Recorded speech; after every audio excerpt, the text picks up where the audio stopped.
बहुत समय पहले की बात है।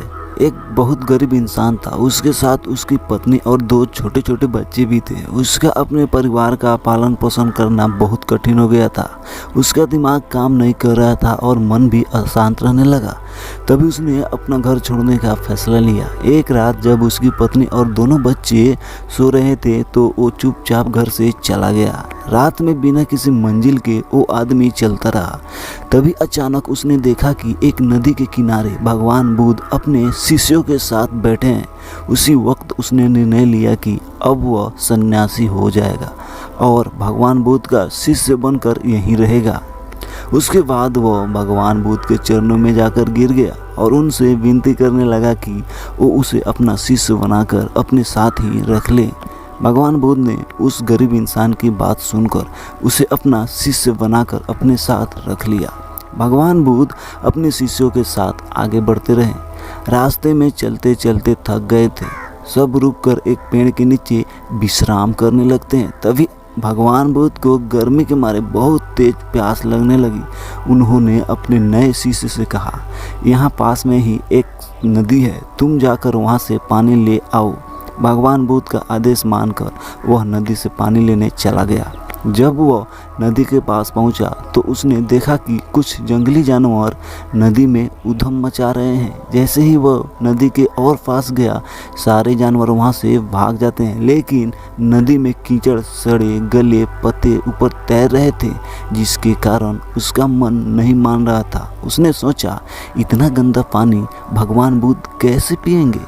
फिर वह बिना पानी लिए वापस लौटता है और आकर बुद्ध से बोलता है, भगवान, उस नदी में तो बहुत गंदा पानी है, वो पीने लायक नहीं है, आप कैसे पिएंगे।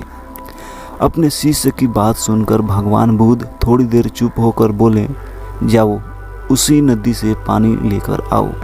भगवान बुद्ध का आदेश मानकर वह वापस नदी की तरफ चला गया, लेकिन वह मन में यही सोच रहा था कि भगवान बुद्ध इतने गंदे पानी को कैसे पिएंगे। जैसे ही वह नदी के पास गया, वह ये देखकर चौंक गया कि नदी का पानी एकदम साफ और स्वच्छ हो गया है और अपने इस स्वभाव में बह रहा है। उसने पानी लिया और भगवान बुद्ध के पास आते ही उसने प्रश्न करता है, भगवान, थोड़ी ही देर में नदी का मैला पानी इतना साफ कैसे हो गया। फिर बुद्ध ने उसे समझाते हुए कहा, जब जानवर पानी में उधम मचाए हुए थे तब नदी का कीचड़ ऊपर आया था, लेकिन कुछ देर शांत रहने पर कीचड़ फिर से नीचे बैठ गया और पानी पहले जैसे फिर से साफ और स्वच्छ हो गया। ठीक इसी तरह से हमारे मन की स्थिति भी ऐसी ही होती है। जीवन की कठिनाइयों और भाग दौड़ हमारे मन में उथल पुथल पैदा कर देती है, जिसके कारण हम बिना सोचे समझे गलत निर्णय ले लेते हैं।